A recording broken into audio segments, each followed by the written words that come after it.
நிறைய பேருக்கு இந்த 2 வார்த்தைக்குடைய வித்தியாசம் தெரியாது. அது என்னன்னா, ஹேவ், ஹேட். இந்த 2த்துக்கு உள்ள வித்தியாசம் நிறைய பேருக்கு தெரிய மாட்டேங்குது.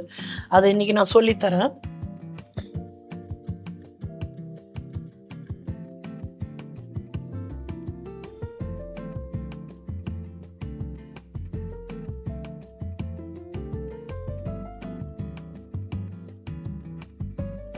ஐ ஹாவ் மேரிட் மை ஃப்ரெண்ட். புதுசாக கல்யாணமானவங்க, புரியுதா? இப்போதான் ரீசன்ட் பாஸ்டில் கல்யாணம் பண்ணது. கொஞ்ச நாள் முன்னாடியாக இருக்கலாம், கொஞ்சம் வாரம் முன்னாடியாக இருக்கலாம், இல்லை சில மாதங்கள் முன்னாடி இருக்கலாம். ஸோ புதுசாக கல்யாணமானது இல்லைன்னா ரீசெண்டாக கல்யாணமானதுக்கு I have married my friend, என் நண்பரை திருமணம் செய்து கொண்டேன். ஓகேவா? இப்போது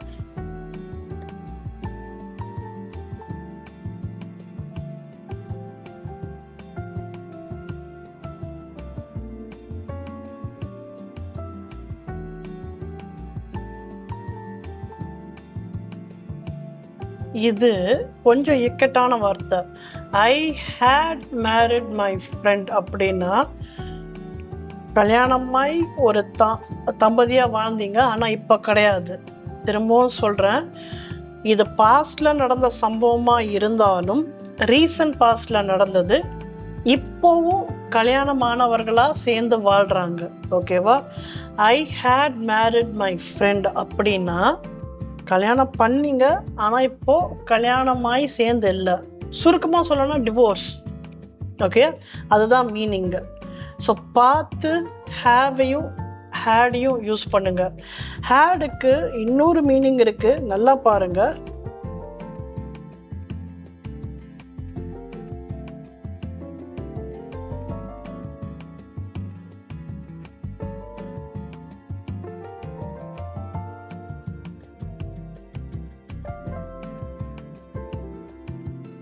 ஓகே, இது கொஞ்சம் இக்கட்டான விஷயம். I had married a rich woman. இதில் ஏதாவது ஒன்று பாஸ்ட் டென்ஸ். ஒன்று, அந்த விமன் ரிச்சாக இருக்கலாம், நீங்கள் டிவோர்ஸ் ஆயிட்டீங்க. ஓகேவா?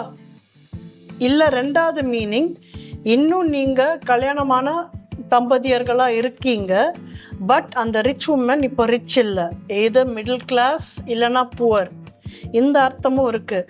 ஸோ பிளைண்டாக இது மட்டும் மீனிங் வராது, அதுக்கப்புறம் சேர்ந்து வர வார்த்தைகளும் மீனிங் இருக்குது. திரும்பவும் சொல்கிறேன், ஐ ஹேட் மேரிட் அ ரிச் உமன்னா 2 அர்த்தம் இருக்குது. ஒன்று, டிவோர்ஸ் ஆகிருக்கலாம் அந்த ரிச் உமன் கிட்டேருந்து, இல்லைன்னா அந்த ரிச் உமன் ரிச்சாக இல்லை, ஐதர் மிடில் கிளாஸாக இருக்கலாம் இல்லை புவராக இருக்கலாம். இது முக்கியமான தகவல், நோட் பண்ணி வச்சுக்கோங்க. தேங்க்யூ.